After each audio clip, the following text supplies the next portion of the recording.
Bienvenidos. Hoy vamos a hacer un análisis a fondo del escenario político chileno, que está, bueno, bastante movido, ¿no? Hola, ¿qué tal?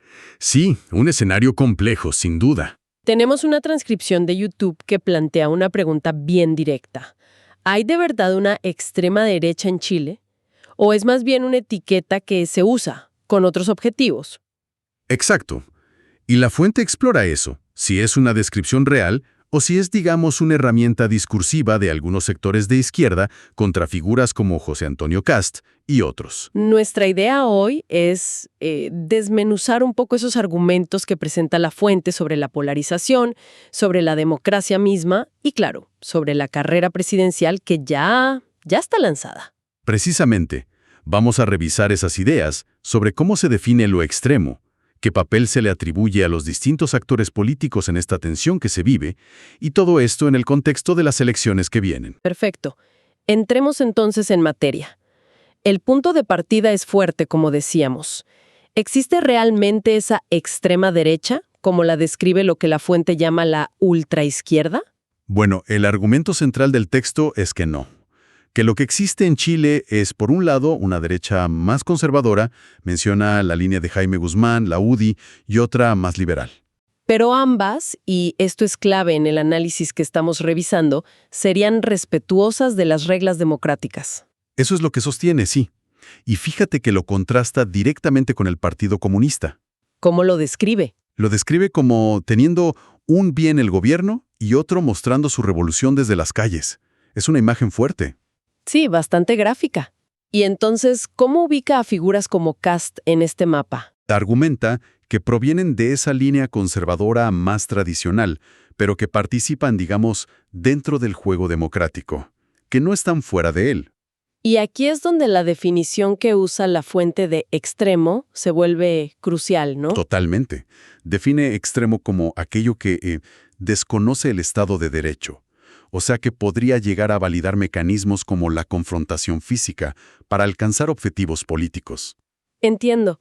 Y la fuente afirma que ningún partido de derecha ha planteado tomar el poder por la fuerza en este siglo. Exacto. Y sugiere que esa posibilidad sí podría atribuírsele, desde su perspectiva, al Partido Comunista, por esa supuesta dualidad que menciona. Es una distinción bien marcada la que hace, centrada en el respeto a las reglas del juego democrático y el rechazo a la fuerza como método. Justamente. Y esa definición es la que le permite a la fuente argumentar en contra de la etiqueta de extrema derecha aplicada a ciertos sectores conservadores o liberales de la derecha chilena. Es el eje de su razonamiento. Queda claro ese punto. Ahora, vayamos a la polarización. Un tema que, bueno, está en boca de todos, no solo en Chile. Sí, el texto lo aborda como un fenómeno global y recoge una visión que le pone bastante responsabilidad a las redes sociales. La famosa economía de la atención, ¿no?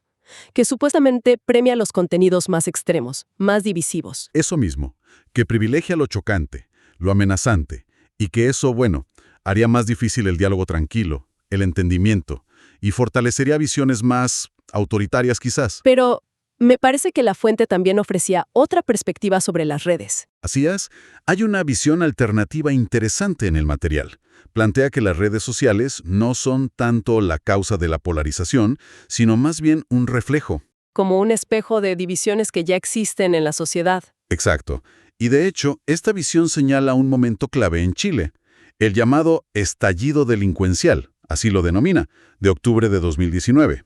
Ah, claro, un punto de inflexión para muchos. Sí, y según esta lectura que presenta la fuente, ese fue el verdadero catalizador de la polarización reciente, y lo atribuye a un impulso de la izquierda radical. O sea, dos visiones bien distintas sobre el origen de la polarización actual, una más global ligada a la tecnología y otra más local, ligada a un evento político específico. Tal cual. Y las consecuencias de esta polarización, según se plantea, bueno, no son menores. ¿Qué dice al respecto? Sugiere que en sociedades tan polarizadas, los liderazgos que intentan ser más moderados, que buscan el centro, lo tienen cuesta arriba. Menciona Evelyn Matei como un posible ejemplo de esto, ¿verdad? Sí, la menciona. Y la idea de fondo que expone es una frase que, bueno, es llamativa. Los cerebros no escuchan contenido, escuchan emociones. Interesante. Y eso implicaría que las posturas más duras, más confrontacionales, tendrían una ventaja en este clima. Eso es lo que sugiere, sí, que la emoción prima sobre el argumento racional en un ambiente polarizado. Y todo esto nos lleva, inevitablemente, al escenario electoral actual. Claro, todo este análisis desemboca ahí. Se habla de encuestas que estarían medio estancadas, pero con una advertencia importante que hace la fuente. ¿Cuál? Que con el voto obligatorio, el escenario no está para nada cerrado. Que podría haber sorpresas, que el electorado que ahora participa es distinto. Tiene sentido. Y describe una dinámica bastante compleja en la derecha, ¿no? Sí, muy compleja. Por un lado, Matei, que podría captar votos de centro-izquierda si la candidata de ese sector, Jara, no logra despegar. Pero al mismo tiempo, Siente la presión de Kast por su derecha, que le estaría quitando apoyos dentro de su propio sector, de Chile Vamos. Una tensión permanente ahí. un equilibrio difícil de manejar, sin duda. Mucho. Y hay otro punto que el análisis que estamos revisando señala con bastante preocupación. ¿A qué se refiere? A cómo las pugnas internas, las peleas entre los comandos de campaña, parecen estar opacando la discusión real sobre los proyectos de país. O sea, más focus en la táctica, en quién le gana a quién. Exacto. Menciona roces entre los equipos de Carmona y Jara por un lado, y también entre los de Matei y Kast. Y la crítica es que eso desvía la atención de lo importante. ¿Qué proponen para Chile? Una crítica que se escucha a menudo en las campañas, lamentablemente. Sí, pero que en un clima de polarización quizás se agudiza más. Bueno, y para ponerle fechas a todo esto, el texto nos recuerda el calendario. Ya hay un primer debate televisivo fijado. Sí, el 10 de septiembre. Va a ser un hito importante seguramente. Y la lista de candidatos inscritos es larga. Están Jara, Matei, Kast, Kaiser, Parisi, Marco Enrique Sominami, Artés y Maine Nichols. 8 candidatos, sí. Y las fechas clave. La primera vuelta es el 17 de noviembre. Y si nadie obtiene mayoría absoluta, la segunda vuelta sería el 14 de diciembre. Falta todavía, pero la carrera ya está en marcha. Definitivamente. Entonces, si tuviéramos que resumir la imagen que nos deja esta exploración de la fuente. Diríamos que es una de alta tensión política en Chile. Sí, y con argumentos bien definidos desde la perspectiva de la fuente. Por un lado, defiende a la derecha tradicional como democrática, dentro de las reglas. Y por otro, cuestiona muy duramente el compromiso democrático que le atribuye a sectores de la izquierda radical, apuntando específicamente al Partido Comunista como un factor de polarización. Esa es la tesis central. Sí. Y bueno, el debate sobre la etiqueta extrema derecha, si es una descripción precisa o un arma discursiva, es como el corazón de todo este análisis que hemos revisado. Exacto. La fuente traza una línea muy clara, basada en su definición de extremo, entre quienes jugarían limpio, digamos, dentro de la democracia, y quienes no.